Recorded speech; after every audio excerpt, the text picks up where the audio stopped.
नमो सिद्धाणं नमो आयिरीयाणं नमो उवयाणं नमो लोये सव्यसाहूणं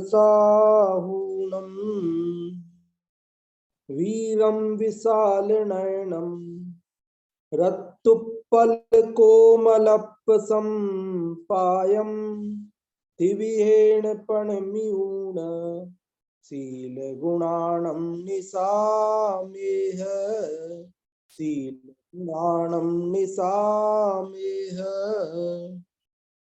यह शील पाहुड़ नामक ग्रंथराज है।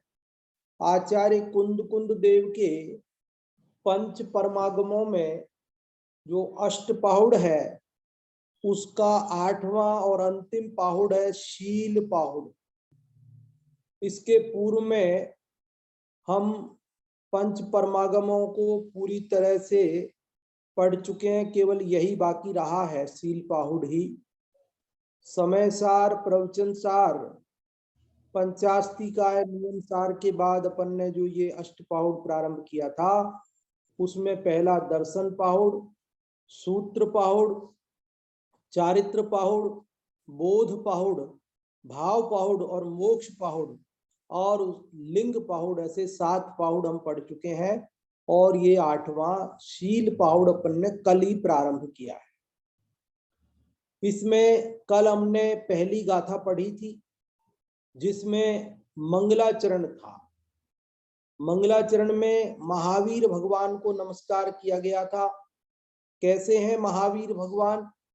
तो वहां कहा था कि वो विशाल नेत्रों वाले हैं और लाल कमल के समान कोमल चरणों वाले हैं और उनका अर्थ विशाल नेत्र अर्थात सर्वज्ञता और लाल कमल के समान चरणों वाला जो इसका दूसरा अर्थ राग को उखाड़ फेंकने वाले कोमल वीतरागी वचनों वाले हैं अर्थात हितोपदेशी हैं, वीतरागी हैं।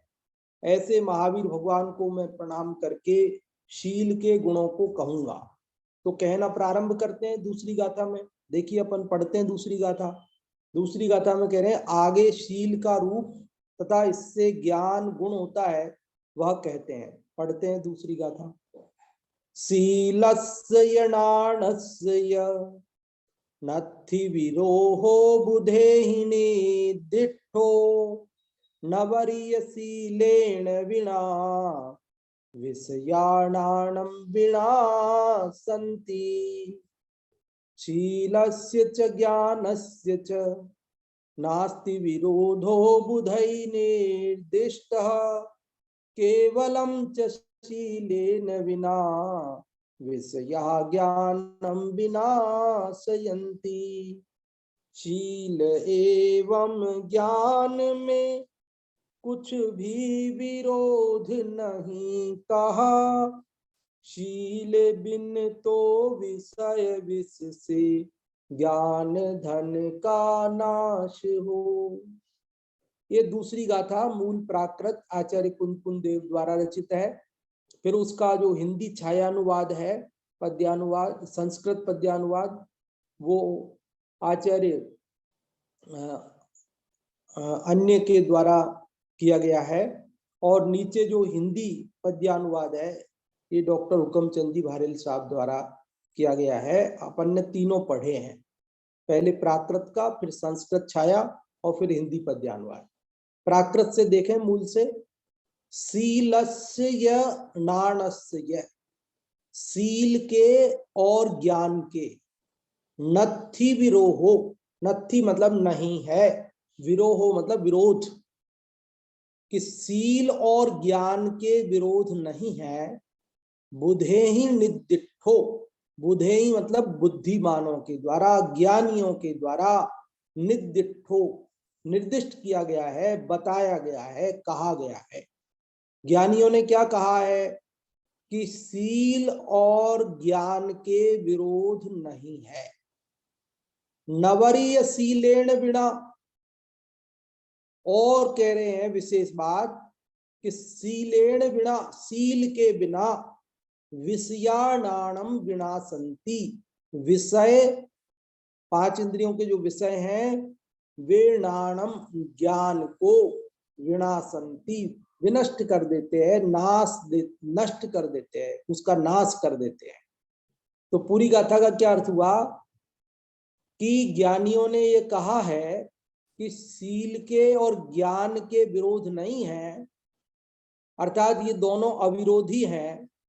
जो ज्ञान है वही शील है और जो शील है वही ज्ञान है, ऐसा यहाँ कहना चाहते हैं। और कह रहे शील के बिना यदि ज्ञान होगा तो उस ज्ञान को क्या करेंगे, विषय नष्ट कर देंगे। मतलब शील तब होगा तो ही वो वास्तव में सार्थक ज्ञान है, और ज्ञान होगा तो ही सार्थक शील है। बिना शील के ज्ञान की कोई महिमा नहीं, और ज्ञान के बिना शील का भी कोई महत्व नहीं। ये बात इस गाथा के माध्यम से हमें आचार्य कुंतकुंज देव कहना चाहते हैं। एक बार फिर से मैं इसका सामान्य अर्थ बोलता हूँ, फिर आप लोगों को बोलने के लिए कहता हूँ कि शील और ज्ञान में विरोध नहीं है, ऐसा ज्ञानियों ने कहा है।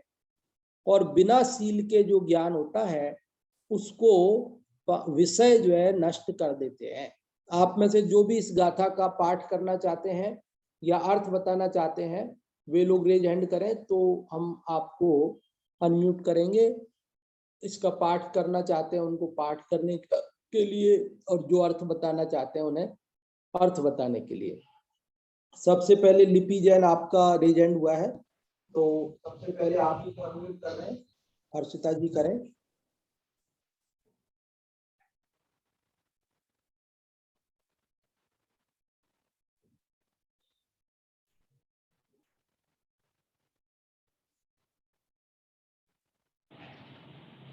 सभी को जय जिनेन्द्र।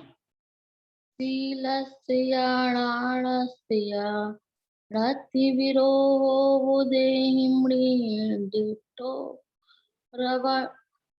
रवरियशीलेन विना विषयाणां विनाशन्ति। इसमें बताया है कि शीलस्याणाणस्य, शील और ज्ञान में नत्थि विरोध नहीं है। बुद्धिमृडितो, ऐसा बुद्धिमान लोगों ने निर्देश किया है। अर्थात ऐसा विद्वान लोग कहते हैं कि शील और ज्ञान में विरोध नहीं है। अणवरी या शीलेण बिना, शील के बिना ज्ञान नहीं है। मतलब शील के बिना जो ज्ञान नहीं है, विषयाणाम विनाशन्ति, जो विषय है वो ज्ञान को नष्ट कर देते हैं।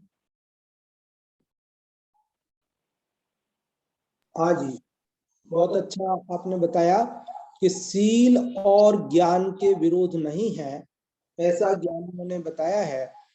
और जो शील के बिना ज्ञान होता है उसे विषय विनष्ट कर देते हैं। अपन इसके बारे में भी यहाँ एक दृष्टांत द्वारा समझेंगे कि किस प्रकार से ज्ञान को, शील रहित ज्ञान को विषय नष्ट कर देते हैं, वो बाद में अपन। और शशि जी आपने भी रेज हैंड किया था, आप भी को भी हम अनम्यूट कर रहे हैं, आप भी बताना चाहते हो बताएं। हाँ जी।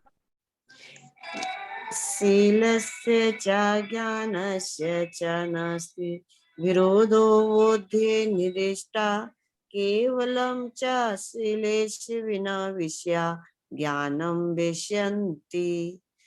शील के और ज्ञान के विरोध नहीं का विरोध है। शील और ज्ञान दोनों ही होना चाहिए। शील वहाँ ज्ञान हो, और यहाँ शील के बिना विषय इंद्रियों के विषय हैं, वह ज्ञान को नष्ट कर, जो विषय इंद्रियों के हैं वो ज्ञान को नष्ट कर देते हैं। हाँ जी, आपने अच्छा प्रयास किया। देखिए ऊपर जो प्राकृत है मूल में, फिर ये हिंदी वाला संस्कृत वाला है, और नीचे फिर और हिंदी वाला है। तो अपने को अपन मूल से ही ज्यादा ध्यान देंगे। शुरुआत जो मूल है ना, सीलस्य नाणस्य, ये प्राकृत भाषा है शुरू की, उसको अपन उच्चारण करेंगे। आपने शायद ये संस्कृत वाले का उच्चारण किया है, नीचे वाले का, सीलस्य च ज्ञानस्य च। और अब अपन इसके अर्थ की चर्चा करते हैं। देखिए क्या कह रहे हैं इसके अंदर। सामान्य अर्थ तो आपको समझ में आ ही गया कि ज्ञानियों ने ये कहा है कि शील और ज्ञान के विरोध नहीं है। विरोध नहीं है मतलब कि ये दोनों एक जगह नहीं रह सकते, ऐसी बात नहीं है। विरोध होता है ना, जिसमें विरोध होता है, वो दो चीजें एक साथ नहीं रह सकती। लेकिन जिनका विरोध नहीं होता वो दोनों एक साथ रह लेते हैं। जैसे जो दो व्यक्ति परस्पर शत्रु हो, वो पास पास नहीं बैठ सकते। वो कहते हैं कि अगर ये आएगा तो मैं नहीं आऊंगा, और मेरे को बुलाना चाहते हो तो उसको मत बुलाओ। लेकिन जिनके विरोध नहीं होता, शत्रुता नहीं होती, वो दोनों भी साथ में आ जाते हैं, साथ में रहते हैं। क्या दिक्कत है? तो यहाँ कह रहे कि शील और ज्ञान के विरोध नहीं है। यदि विरोध हो तो शील होगा तो ज्ञान नहीं होगा, और ज्ञान होगा तो शील नहीं होगा। अगर विरोध होता तब तो हमें एक में ही संतोष करना पड़ता, क्योंकि दोनों हो ही नहीं सकते। तो आप करें क्या, विरोध है उनके। तो यहाँ कह रहे विरोध नहीं है, अर्थात ये दोनों एक ही जगह, एक ही व्यक्ति में एक ही साथ रह सकते हैं और रहते हैं। इसलिए शील और ज्ञान, इन दोनों में विरोध नहीं है। इसलिए हमें शील और ज्ञान दोनों को धारण करना चाहिए। यदि हम शील के बिना केवल ज्ञान को धारण करते हैं तो कहते विषय, जो 5 इंद्रियों के विषय हैं, वे हमारे ज्ञान को भी नष्ट कर डालते हैं। बिना शील के ज्ञान को विनष्ट कर देते हैं। ये बात इसमें आचार्य कुंकुन देव कहकर के हमें शील की महिमा और ज्ञान की भी महिमा बताना चाहते हैं। देखिए लोक में क्या है, ऐसा कहते हैं कि लक्ष्मी और सरस्वती में बैर है, लक्ष्मी और सरस्वती में विरोध है। जहां लक्ष्मी रहती है वहां सरस्वती नहीं रहती, और जहां सरस्वती रहती है वहां लक्ष्मी नहीं रहती। लक्ष्मी मतलब धन, पैसा, रुपया, और सरस्वती मतलब ज्ञान। कहते हैं कि जो ज्ञानी लोग होते हैं उनके पास पैसा बहुत नहीं होता, और जिनके पास बहुत पैसा होता है उनके पास बहुत ज्ञान नहीं होता। ऐसी एक सामान्य उक्ति चलती है लोक में। लोक में कहते हैं कि लक्ष्मी और सरस्वती का विरोध है। जहां लक्ष्मी रहती है वहां सरस्वती नहीं रहती, क्योंकि वहां लोक में ऐसा माना जाता है कि लक्ष्मी की जो सवारी है वह तो उल्लू है, उनका वाहन तो उल्लू है, और इधर सरस्वती है वो हंस वाहिनी है। तो ये दोनों का परस्पर में विरोध है। इसलिए फिर भी ऐसा कोई हार्ड एंड फास्ट नहीं है। लोक में जो पुण्यात्मा धर्मात्मा जीव होते हैं, उनके पुण्य के योग से और ज्ञान के क्षयोपशम से दोनों भी चीजें साथ में देखी जाती हैं। ऐसा भी नहीं है कि सर्वथा। तो इसलिए कथनचित ही है। अपने को शादवाद में कथनचित में तो कहीं कोई आपत्ति आती नहीं है। यदि हम सर्वथा ये बात कहें तब तो आपत्ति आएगी, है ना। लेकिन जैसे सरस्वती और लक्ष्मी में कथनचित विरोध माना जाता है, कहा जाता है कि ये दोनों एक साथ नहीं रहते हैं, तो कह रहे उसी प्रकार क्या ज्ञान और शील में भी विरोध है? तो कहते नहीं नहीं नहीं नहीं, ज्ञान और शील में तो बिल्कुल विरोध नहीं है। ज्ञान और शील तो एक साथ आसानी से रहते हैं, इनमें तो कोई विरोध नहीं है। तो हमें ज्ञान और शील दोनों को धारण करना चाहिए। यदि हम केवल ज्ञान को प्राप्त तो करते हैं, बहुत पढ़ लेते हैं, बहुत याद कर लेते हैं, बहुत बुद्धिमान हो, लेकिन यदि शील को धारण नहीं करते हैं तो क्या होता है कि हमारा ज्ञान भी शील के बिना विषयों के द्वारा, 5 इंद्रिय विषयों के द्वारा नष्ट कर दिया जाता है। एक दृष्टांत सुनाते हैं आपको। आप सबने सुना होगा पहले, वैसे बहुत प्रसिद्ध दृष्टांत है कि एक पंडित जी बनारस पढ़ के आए, काशी। पहले जो है शिक्षा का केंद्र बनारस ही हुआ करता था, काशी बोलते थे। और कहीं आज तो गली गली में स्कूल कॉलेज खुल गए हैं, लेकिन पहले पढ़ने पढ़ाने के लिए वही एकमात्र केंद्र हुआ करता था। वहाँ जो धनाढ्य और अच्छे लोग, बड़े लोग होते थे, उनके बच्चे वहाँ पढ़ने जाते थे। हर किसी की तो शक्ति नहीं थी। तो एक पंडित जी वहाँ से पढ़कर आए थे। कई वर्षों के बाद काफी अध्ययन करके, बहुत ज्ञान प्राप्त करके, बहुत शास्त्रों को पढ़ के, शास्त्रों का अध्ययन करके, संस्कृत, व्याकरण, तर्क, ज्योतिष, न्याय, न जाने क्या क्या चीजें पढ़कर आए थे बहुत। अब उनसे जब वो आए तो उनकी पत्नी ने ये पूछ लिया कि आप वहां बहुत सारी चीजें पढ़ के आए हो, तो मेरे एक प्रश्न का उत्तर दो। तो पंडित जी ने कहा बताओ क्या प्रश्न है, उत्तर दे देते हैं। तो पत्नी बोली कि ये बताओ कि पाप का बाप क्या है। तो पंडित जी ने सोचा कि अरे, मेरे को सब पढ़ाया गया था वहां, लेकिन ये तो पढ़ाया नहीं कि पाप का बाप क्या है। तो बोले अच्छा, ये नहीं पढ़ाया तुमने, ये नहीं पढ़ा अभी तक पाप का बाप क्या है, तो जाओ पहले वापस जाओ, पाप का बाप क्या है वो पढ़ के आओ, मेरे प्रश्न का उत्तर दो, तभी रोटियां मिलेंगी। निकाल दिया, चले गए पंडित जी वापस। अब जाते थे रास्ते में तो वो पूछते थे जने जने को, तो भाई पाप का बाप क्या है। लोग पूछते थे कहाँ जा रहे हो, तो बोले इस प्रश्न का उत्तर ढूंढने जा रहा हूं। तो आखिरकार एक उधर से वेश्या निकल रही थी। उसने कहा कि पंडित जी आपको इतना सा नहीं आता है कि पाप का बाप किसे कहते हैं, कि हाँ नहीं आता है, तुम्हें आता है। तो बोले हाँ मुझे आता है। तो बोले आता है तो बता दो। कि बोले ऐसे ही थोड़ी, आपको मेरे घर चलना पड़ेगा तब बताऊंगी।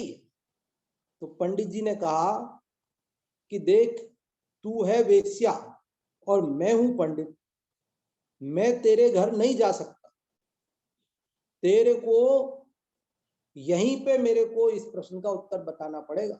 तो वो वेश्या भी तो चतुर थी, उसने कहा पंडित जी यहां नहीं उत्तर मिलेगा आपको, अगर आपको मेरे प्रश्न का उत्तर चाहिए तो आपको मेरे घर चलना पड़ेगा, तभी मैं आपको आपके प्रश्न का उत्तर दूंगी। पंडित जी ने सोचा अब क्या करे, प्रश्न का उत्तर नहीं मिलेगा तो घर पे पत्नी घुसने नहीं देगी, रोटियां मिलेंगी नहीं, रात को बाहर घूमना पड़ेगा, जिससे बढ़िया तो इसके घर जाते हैं और उत्तर ले लेते हैं, घर जाके पत्नी को उत्तर बता देंगे तो सारी झंझट खत्म हो जाएगी। पंडित जी बोले देख, मैं चलूंगा तो सही, लेकिन तेरे घर के अंदर नहीं घुसूंगा, देख मेरे को घर के बाहर ही उत्तर दे देना, मैं तेरे घर के अंदर नहीं आऊंगा, अपवित्र हो जाऊंगा मैं तेरे घर में घुसकर। वेश्या ने कहा कोई बात नहीं, चलो तो सही, घर के बाहर ही ले लेना उत्तर। अब वो पंडित जी पहुंचे तो उन्होंने कहा कि तेरा घर आ गया, अब जल्दी बता दे उत्तर।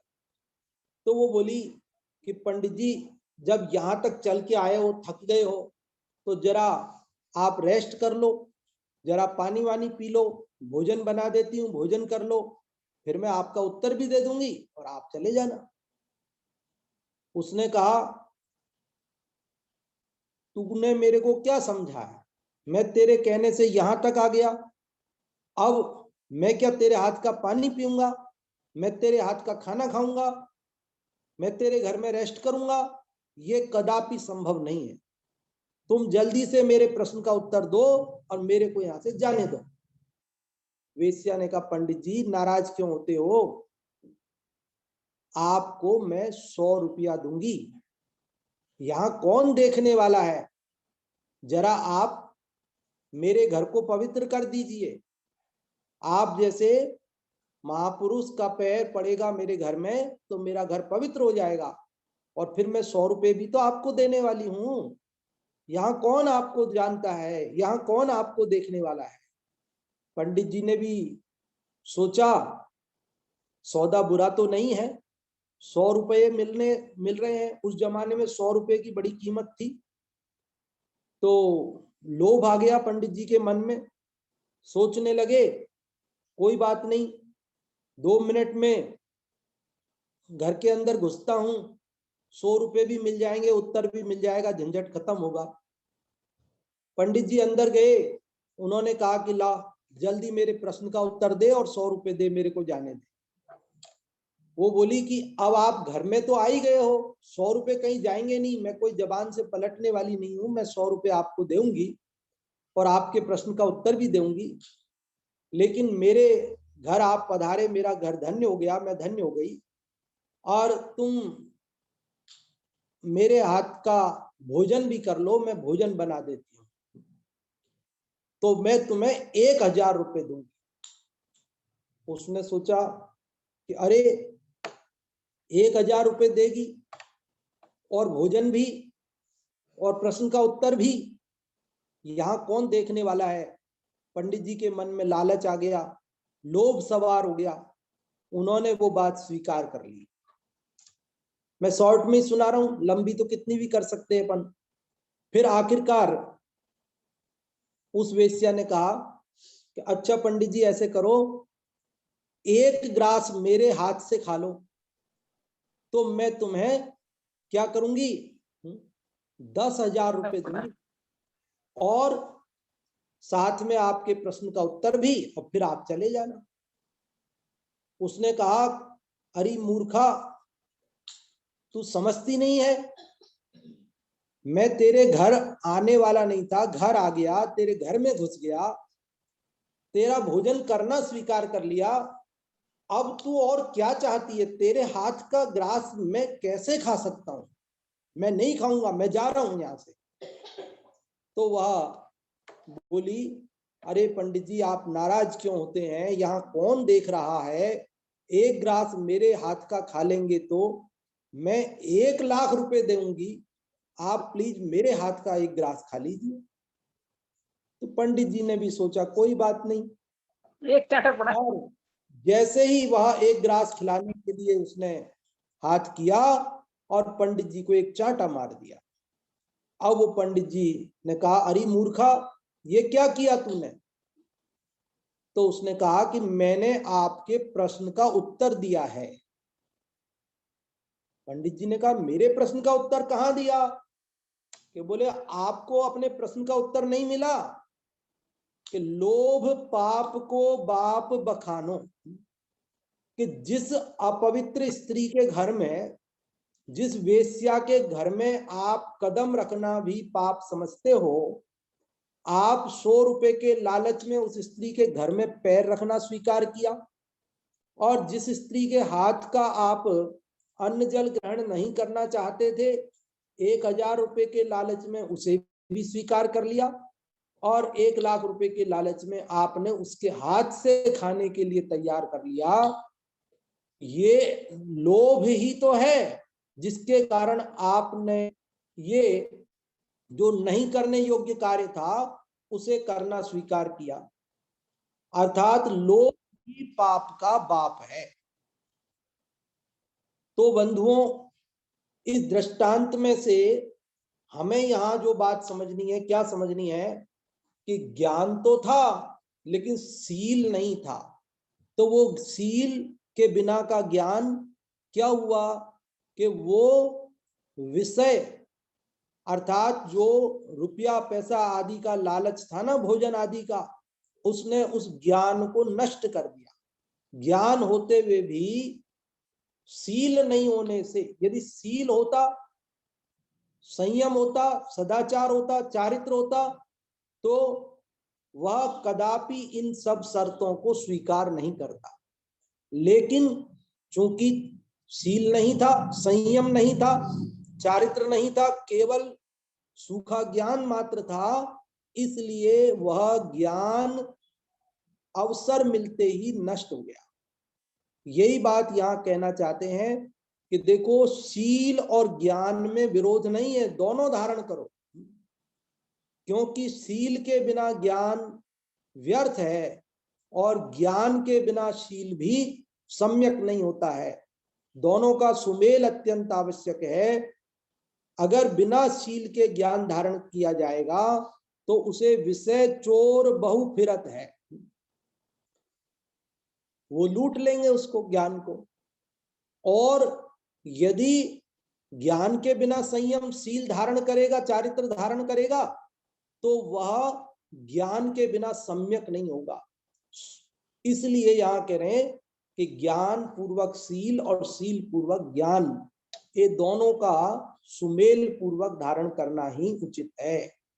संयम शील के वैसे और भी अनेक विस्तार से अपन अर्थ समझेंगे।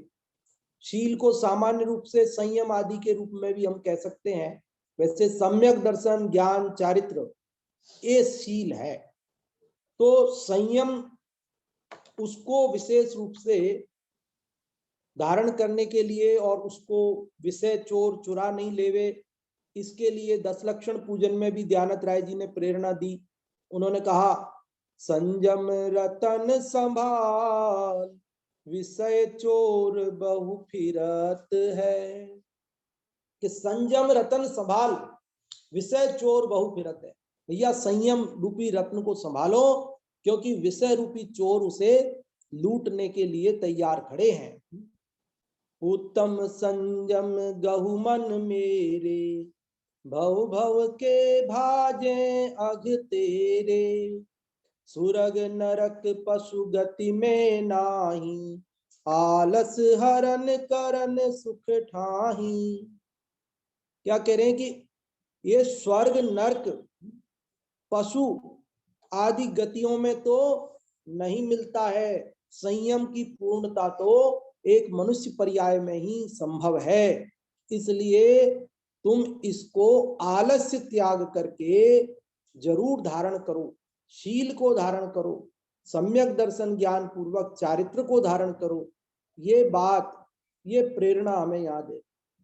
शील सामान्य रूप से ब्रह्मचर्य के लिए भी लोक में प्रचलित है। ब्रह्मचर्य को भी शील व्रत कहते हैं, है ना। अन्य अनेक अपेक्षाओं से शील के अनेक भेद हैं। ब्रह्मचर्य के भी स्त्री संसर्ग की अपेक्षा से 18,000 प्रकार के शील के भेद हैं। सामान्य रूप से शील बाढ़ नो राख, ब्रह्म भाव अंतर रखो लखो, तो 9 प्रकार से शील की बाढ़ की बात भी की जाती है। और महाव्रतियों के 18,000 प्रकार से शील व्रत होता है, ऐसा भी उल्लेख आगम में प्राप्त होता है। अपन 6 डाला पढ़ते हैं, उस 6ठी डाल के पहले ही छंद में 5 महाव्रतों की चर्चा करते हुए जब ब्रह्मचर्य महाव्रत की पहले छंद की 4थी लाइन में पंक्ति आई, तो क्या कहा, 8-10 सहस विधि शील धर, चिद ब्रह्म में नित रमि रहे। 18,000 प्रकार से शीलवत को धारण करके और हमारे मुनिराज अपने चैतन्य स्वरूप भगवान आत्मा में रमते हैं। वो जो अंदर में आत्मा में रमते हैं वो तो निश्चय ब्रह्मचर्य है, निश्चयशील है। और व्यवहार ब्रह्मचर्य, व्यवहारशील स्त्री संसर्ग त्याग की अपेक्षा से 18,000 प्रकार का है। देखो, जब ब्रह्मचर्य की शील की बात आती है, उसके भेदों की बात आती है, तो शील के 9 बाढ़ की बात आने पे हम घबरा जाते, अरे 9 प्रकार से। अरे भाई 9 प्रकार से नहीं, 18,000 प्रकार से हमारे मुनिराज उस शील व्रत का पालन करते हैं। ये भी केवल स्त्री संसर्ग की अपेक्षा है 18,000 प्रकार का। बाकी परद्रव्य का संसर्ग मात्र त्यागने योग्य है, और परद्रव्य के संसर्ग के त्याग के रूप में 84 लाख भेद बनते हैं। इसके शील व्रत के कितने भेद बनते हैं? 84 लाख। कहते हैं ना, 28 तो मूल गुण होते हैं और 84 लाख उत्तर गुण होते हैं। तो उत्तर गुण, शील के उत्तर भेद 84 लाख होते हैं परद्रव्य के संसर्ग के त्याग की अपेक्षा। अरे पंडित जी 84 लाख, इतने सारे? अरे ये भी कुछ नहीं है। आचार्य लिखते हैं कि ये 84 लाख तो संक्षेप में भेद किए हैं। संक्षेप में 84 लाख भेद। अच्छा, संक्षेप में 84 लाख भेद है, तो फिर विस्तार में कितने हैं? तो कहा विस्तार से तो असंख्यात भेद हैं, विस्तार से तो अनंत भेद हैं। शील के विस्तार से तो असंख्यात और अनंत भेद बनते हैं, लेकिन संक्षेप में 84 लाख भेद बनते हैं। तो देखो ये शील कितना महान है, इस बात का अंदाजा ही इससे लगता है। क्योंकि जो माल जितना महत्वपूर्ण होता है, जितना कीमती होता है, उसकी सुरक्षा भी उतनी ही अधिक की जाती है। एक किराने के व्यापारी के यहाँ नमक भी बेचा जाता है और केसर भी बेची जाती है। तो वो व्यापारी क्या करता है, नमक को कहाँ रखता है कि वो तो दुकान के बाहर चबूतरी पर पड़ा रहता है, रात को भी वो बाहर ही पड़ा रहता है, उसे दुकान के अंदर भी रख के नहीं जाता है, क्योंकि वो जानता है कि ये तो सस्ती चीज है। पहली बात तो कोई चुराएगा नहीं, और चुरा भी लेगा तो कोई ज्यादा फर्क पड़ने वाला नहीं है। लेकिन जो केसर की डिब्बी होती है, उसे कहाँ रखता है व्यापारी? कि वो तो जरा सी डिब्बी 500 रुपए की है, तो वह उस केसर की डिब्बी को दुकान के बाहर नहीं रखता, दुकान के अंदर भी गल्ले के अंदर, तिजोरी के अंदर रखता है, जहां रुपए पैसे रखता है ना, वहां रखता है उसे संभाल कर। तो जो कीमती चीज होती है, उस कीमती चीज की सुरक्षा उतनी ही अधिक की जाती है। तो ये जो शील व्रत है, ये शील व्रत की सील की सुरक्षा भी इतने प्रकार से करने को बोला है, क्योंकि यह महान है। बताया ना कि बिना शील के ज्ञान को भी विषय नष्ट कर देते हैं। इसलिए इस शील पाहुड़ में शील की महिमा बताने वाला यह शील पाहुड़ है। और ये दूसरी गाथा में शील के रूप की चर्चा यहाँ प्रारंभ की आचार्य कुंकुन देव ने, और हमने इस गाथा का समझा कि शील और ज्ञान के विरोध नहीं है, और ये शील के बिना यदि ज्ञान है तो उसे विषय नष्ट कर देते हैं। अब इसका जो अर्थ यहाँ थोड़ा बड़ा है, विस्तार से लिखा है पंडित जी जयचंद जी छाबड़ा साहब ने, एक पेज में इसका थोड़ा खुलासा है। और कल मैंने आपसे कहा भी था कि जब इसका जो मंगलाचरण जयचंद जी छाबड़ा साहब ने शुरुआत में किया, भव की प्रकृति निवारिक है प्रकट किए निज भाव, वह अरहंत जो सिद्ध पुनि बंधु तिन्धर चाव। तो वहां मैंने कहा था कि पहली पंक्ति का विशेष अर्थ आपको कल दूसरी गाथा के अर्थ में समझ में आएगा, तो वो भी आप ध्यान देंगे तो वो भी बात आपको समझ में आएगी। अभी एक बार इसका अर्थ मैं आप लोगों से पढ़वाता हूँ। जो भी आप में से पढ़ना चाहते हैं, आपकी स्क्रीन पर यह आ रखा है, आप इसे पढ़ लें। जो भी पढ़ना चाहते हैं रेज हैंड करें तो हम आपको अनम्यूट करेंगे पढ़ने के लिए।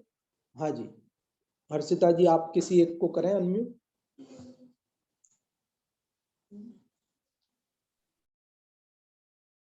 हाँ, हाँ, जय जैन पंडित जी। आपका अनम्यूट किया है?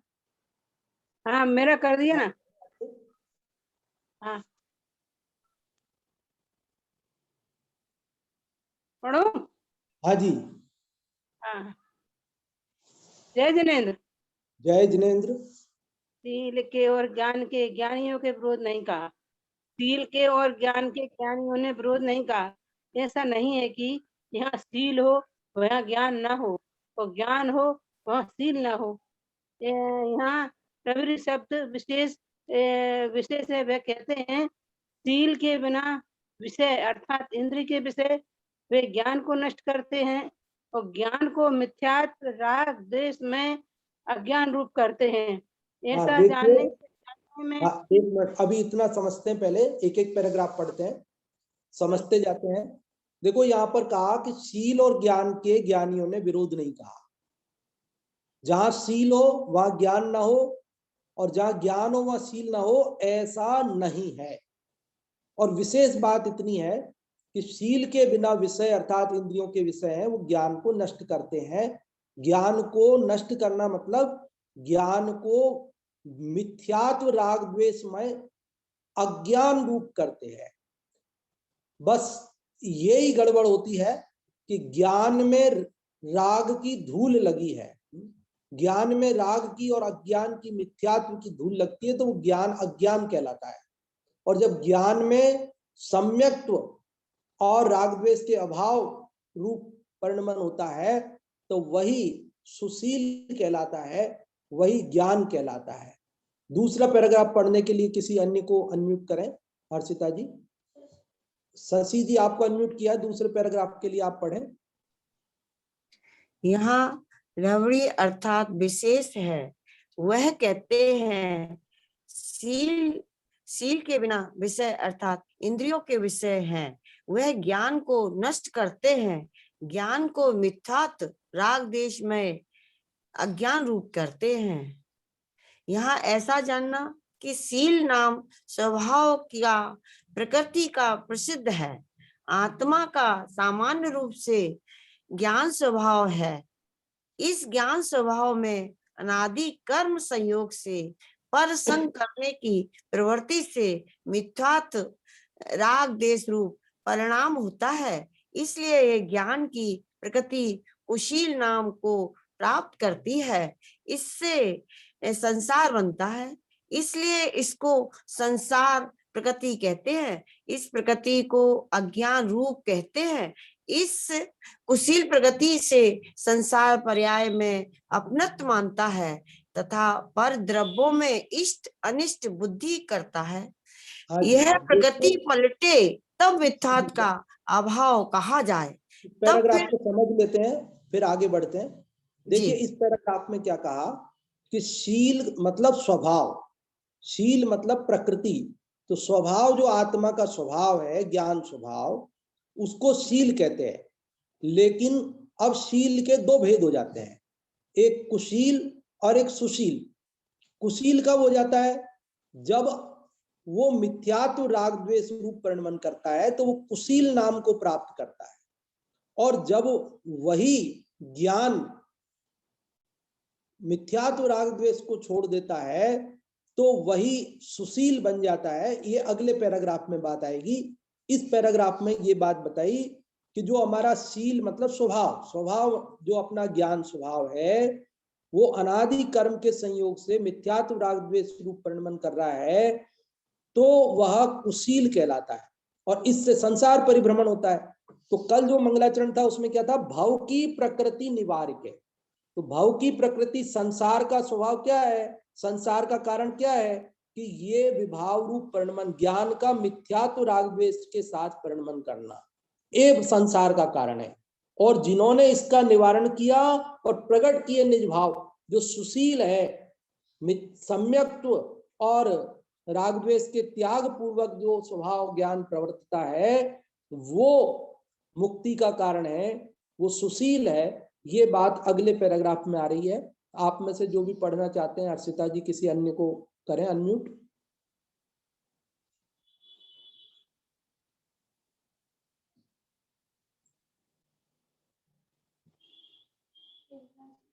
इंदिरा जी जैन आप पढ़ें। यह प्रकृति पलटे तब, वहां से। यह प्रकृति पलटे तब मिथ्यात्व का अभाव कहा जाए। तब फिर न संसार पर्याय में अपनत्व मानता है, न परद्रव्यों में इष्ट अनिष्ट बुद्धि होती है। और पद अनुसार अर्थात इस भाव की पूर्णता ना हो तब तक चारित्र मोह के उदय से अर्थात उदय में युक्त होने से कुछ राग द्वेष कसाय परिणाम उत्पन्न होते हैं। उनको कर्म का उदय जाने, उन भावों को त्यागने योग्य जाने, त्यागना चाहे ऐसी प्रकृति हो तब सम्यक दर्शन रूप भाव कहते हैं। इस सम्यक दर्शन भाव से ज्ञान भी सम्यक नाम पाता है। शील एवं ज्ञान में और पद के अनुसार चारित्र की प्रवृत्ति होती है। चला गया। जितने अंश राग द्वेष घटता है उतने अंश चारित्र कहते हैं। ऐसी प्रकृति को सुशील कहते हैं। इस प्रकार कुशील व सुशील शब्द का सामान्य अर्थ है। तो अब इस पैराग्राफ में हमने क्या बात समझी?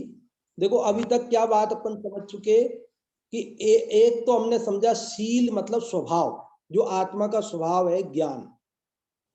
अब उस शील के दो भेद किए हैं, एक कुशील और एक सुशील। तो पिछले पैराग्राफ में बात पढ़ी थी हमने कुशील की, और इसमें पढ़ी हमने सुशील की। कुशील क्या था कि मिथ्यात्व राग द्वेष रूप परिणमन, और सुशील क्या है कि जब वो प्रकृति पलटे क्या कि मिथ्यात्व का अभाव हो जाए। वो संसार पर्याय में अपनत्व मानता था, अब ना माने, और परद्रव्यों से इष्टनिष्टपना की बुद्धि होती थी वो भी छोड़ देवे। चारित्र मोह के उदय से कुछ राग द्वेष परिणाम होते थे, उनको उदय जान करके अपने से भिन्न जाने, उनको त्यागना चाहे।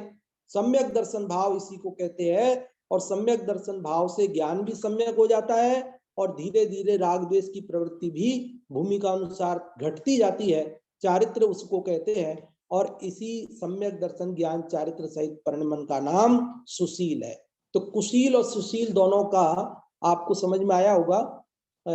अभी समय कम है तो अपन शीघ्रता से पढ़ते हैं, आपको ये समझ में तो आ जाएगा।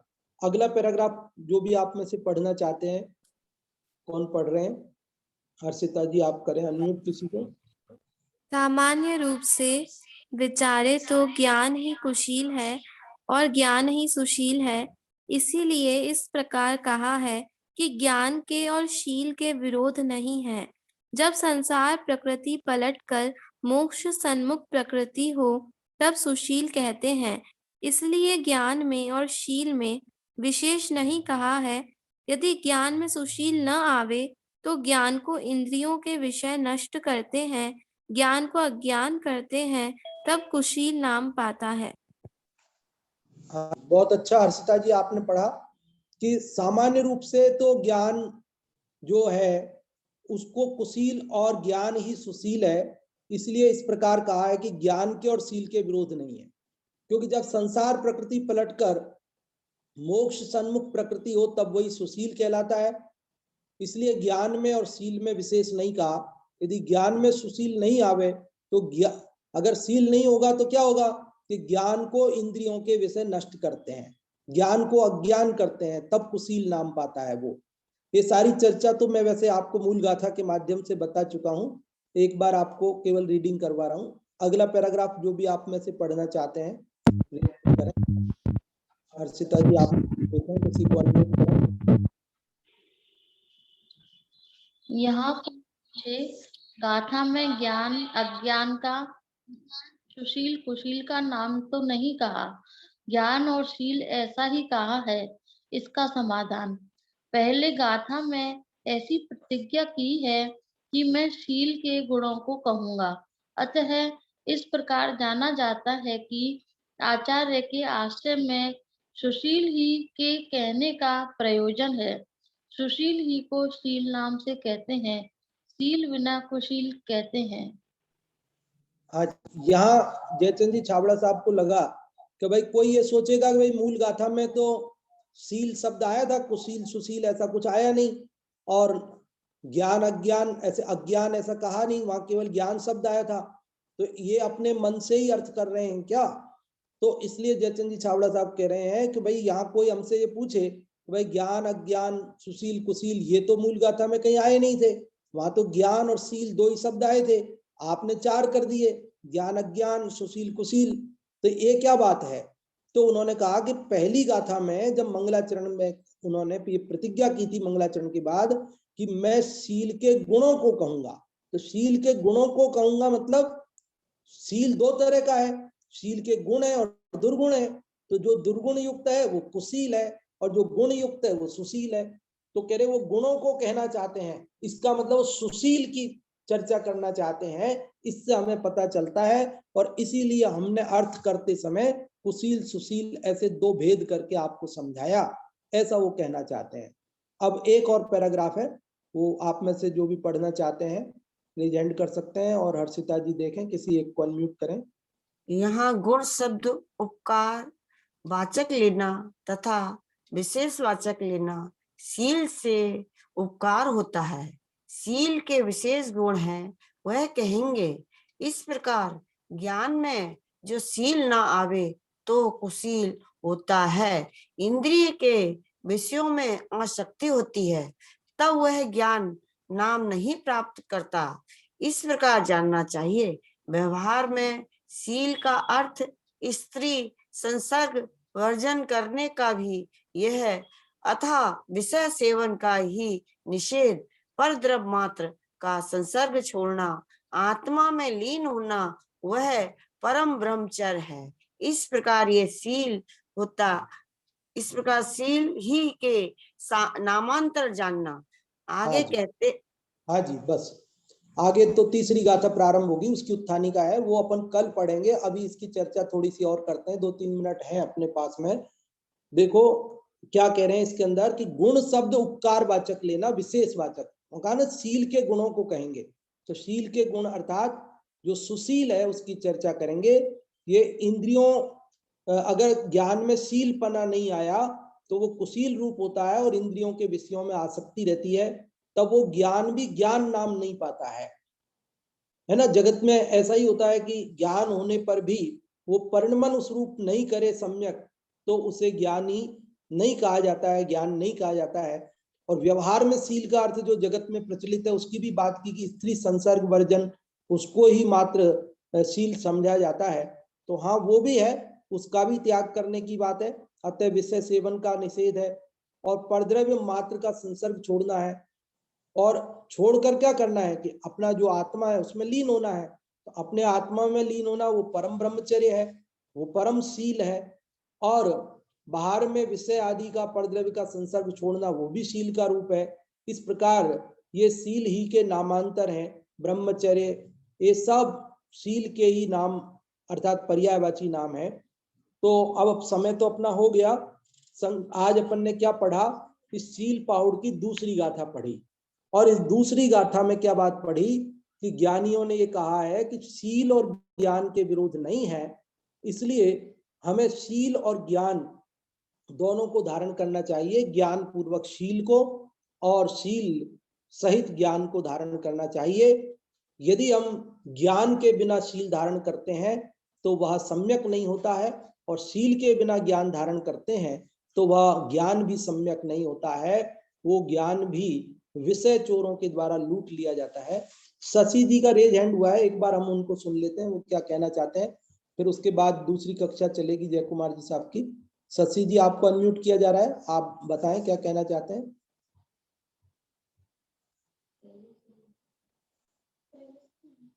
अच्छा ठीक है, वो पहले से ही रेज हैंड है शायद उनका।